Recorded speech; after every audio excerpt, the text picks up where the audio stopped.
Hi అండి. Welcome to my channel.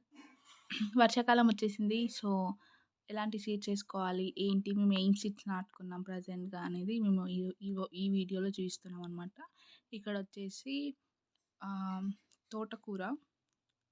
So, అలా కోకోపీట్‌లో కలిపేస్తున్నాను. బేసిక్‌గా అయితే ఇసుకలో కలిపేయాలి. ఇక్కడొచ్చేసి ఇది ఆహ్, కంపోస్ట్ బిన్ అనమాట.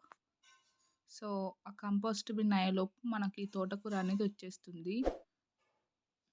సో, ఈ సీజన్‌లో అన్ని ఆకుకూరలు నాటుకోవచ్చు. ఎస్పెషల్లీ పాలకూర ప్రతీది నాటుకోవచ్చు. నేనిక్కడైతే ఒక 8-9 వెరైటీస్ నాటుకుంటున్నాను ఇప్పటికైతే. సో, ఇక్కడొచ్చేసి బీన్స్ ఉన్నాయి.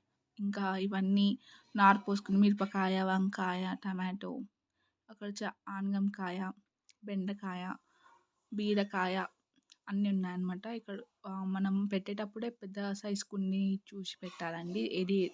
ఏ మొక్కకి ఎంత కావాలో సైజు. అండ్ మట్టి చూడండి ఎంత పోరస్‌గా ఉందో. సో, ఇదంతా కంపోస్ట్ మట్టేనండి. ఎప్పుడైనా మొక్క పెట్టేటప్పుడు నార్మల్‌గా ఇలా పెట్టకుండా కొంచెం షార్ప్ ఎడ్జ్ అనేది కిందకి పెట్టి లావుంది పైకి పెట్టాలి. ఇక్కడొచ్చేసి బీర అనమాట. ఇది పెద్ద టబ్‌లోనే పెడుతున్నాను. సో, ఇక్కడొచ్చేసి ఆల్రెడీ 2 ఉన్నాయి. ఇంకా 3 పెడుతున్నాను ఇక్కడ. సో, ప్రతీది పెట్టుకోవచ్చండి వర్షాకాలంలో.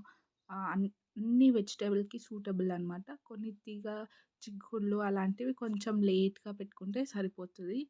ఆగస్ట్‌లో అట్లా. ఇక్కడొచ్చేసి బెండ పెడుతున్నాను. బెండ అనేది బేసిక్‌గా 365 డేస్ ఉంటుంది. కానీ మనం హార్వెస్ట్ చేస్తున్న కొద్దీ తీసేసేయాలి కదా! నెక్స్ట్ వచ్చేసి బీన్స్. నెక్స్ట్ ఇక్కడొచ్చేసి మొత్తం నారు పోసేసాను. లైక్ పెద్ద టబ్‌లో అన్నీ సీడ్స్ ఏసేసాను. పైనుంచి కోకోపీట్ తోటి కవర్ చేశాను. Thanks for